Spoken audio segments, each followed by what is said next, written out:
Nabi Muhammad sekarang banyak menangis melihat umat yang luar biasa.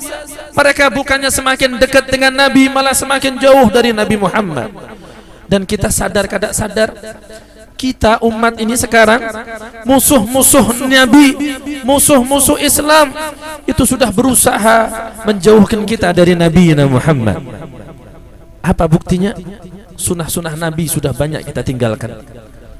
Maksiat terjadi di mana-mana. Sholawat banyak yang lupa semuanya. Sedikit orang-orang yang bisa istiqamah mengamalkan sholawat. Maka ayo kita hibur Nabi Muhammad, kita himungi sidin dengan apa? Dengan 3 hal. Tolong diingat-ingat ini. Tolong diingat-ingat. Yang pertama, tarkul ma'asi. Tarkul ma'asi. Kalau bahasa kita, stop maksiat. Yang menyakiti Nabi itu maksiat. Yang buat sidin menangis itu maksiat. Yang buat sidin sedih itu maksiat. Kita yang disebut-sebut di akhir hayat sidin ummati ummati, kita yang didoakan Nabi setiap malam sampai sajadah sidin basah, kita yang diperjuangkan oleh Nabi sampai sidin ini dilempari batu, gigi sidin patah, dahi sidin ini pecah, darah bercucuran di mana-mana. Kita yang diperjuangkan sidin untuk bisa masuk surga, kita yang mana sidin kada terima kalau satu pun dari kita ini masuk neraka. Ternyata kita bukannya malah mengiyakan itu seruan Nabi. Bukannya kita ini kayak apa caranya kita bisa kumpul sama Nabi Muhammad di surga, malah kita asik dengan maksiat kita. Mata kita maksiat, telinga kita maksiat, lisan kita maksiat, hati kita maksiat, banyak anggota tubuh kita bermaksiat. Maksiat itulah yang menjauhkan kita dari Nabi Muhammad. Kalau kita bisa stop maksiat, maka Nabi Muhammad senang. Nabi Muhammad sangat senang kalau kita ini melakukan ibadah ketaatan kepada Allah Subhanahu wa ta'ala. Maka dari itu ayo, maukah kita menyakiti hati Nabi? Kada mau. Maukah kita membahagiakan Nabi? Mau. Bagaimana caranya? Stop maksiat. Ini ada amalan dari guru-guru kita. Dari guru-guru kita ngasih amalan. Kalau kita mengamalkan ini, insya Allah Allah akan bantu kita untuk meninggalkan maksiat kepada Allah. Ini sering kami sampaikan di majelis-majelis maulid, agar kita umat Nabi itu ingat bahwasanya setiap kesunnah Nabi itu ada rahasianya yang terkandung dalamnya. Satu contoh diantaranya, air.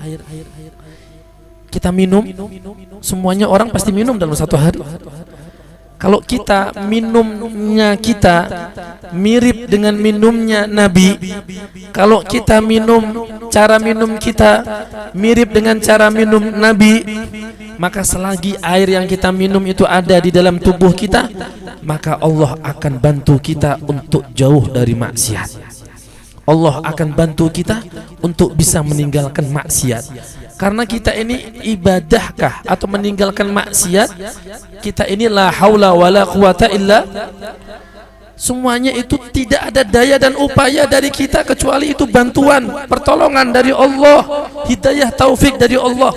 Lah ini salah satu cara. Ini ulun kasih tahu, bukan ulun menggurui, mohon maaf guru-guru. Ini sama-sama kita mengingatkan nih. Mengingatkan bahwasanya setiap sunnah Nabi, satu aja kesunahan itu terdapat hikam, bukan hanya hikmatun wahidah, walakin hikam katsirah, hikmah yang sangat banyak. Di antaranya minum dengan cara Nabi. Kayak apa Nabi minum? Nabi minum pakai tangan kanan. Kemudian Nabi itu kalau minum, sidin melihat air yang diminum. Kemudian sidin kalau minum itu 3 kali tegukan, 3 kali masukkan wadah ke mulut sidin. Setiap kali masukkan nanti diawali dengan bismillah, kemudian minum, setelah itu selesai alhamdulillah. Nanti diulangi lagi bismillah, setelah itu minum alhamdulillah.